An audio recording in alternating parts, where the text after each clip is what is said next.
Sonal, many thanks for joining us. Now, Zomato's co-founder Deepinder Goyal is betting big on the aviation sector. Goyal has backed a new aviation startup, Lat Aerospace, that's aiming to transform regional aviation with what it calls buses in the sky. Madhya is here to explain more to us about this new venture and the plans that it has to turn this into reality. Madhya, buses in the sky?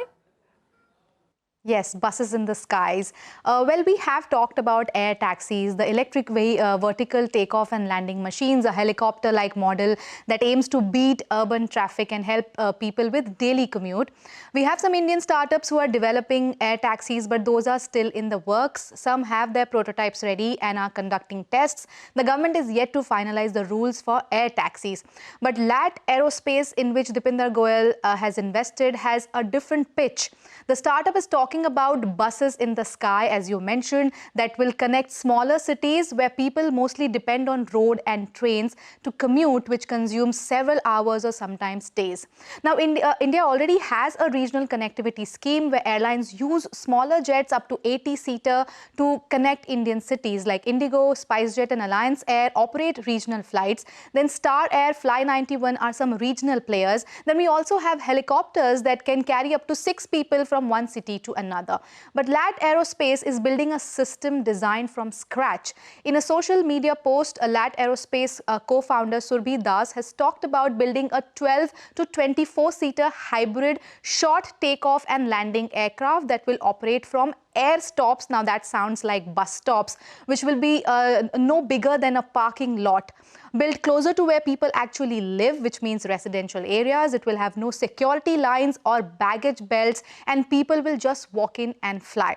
That's the vision Lat Aerospace has. Sources tell CNBC-TV18 the company has raised $50 million, of which $20 million are from Deepinder Goyal. They are inviting aerospace engineers and designers to join their ambitious project.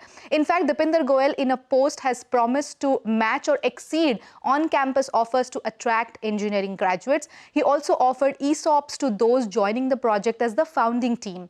Now, the idea looks to be in concept stage, and the company will have to first build a design, a prototype, get government approval. It will have to plan on how and where to build these proposed air stops from where sky buses will operate.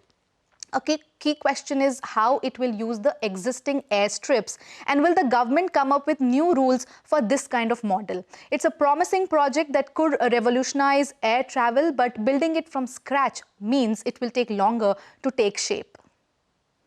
Yes, it's certainly not going to happen overnight, but as Madhya was pointing out, this is a space that is broken, but it's also a space that has seen many invest and many dreams not take off. Will this one see the light of day, and what kind of rules and regulations will be put in place for this to be able to become a reality is the big question. But many thanks for joining us. With that, it is time for us to wrap up this edition of Business 360. The news will continue. Stay with us. We're watching CNBC TV 18. We're back in a moment with you.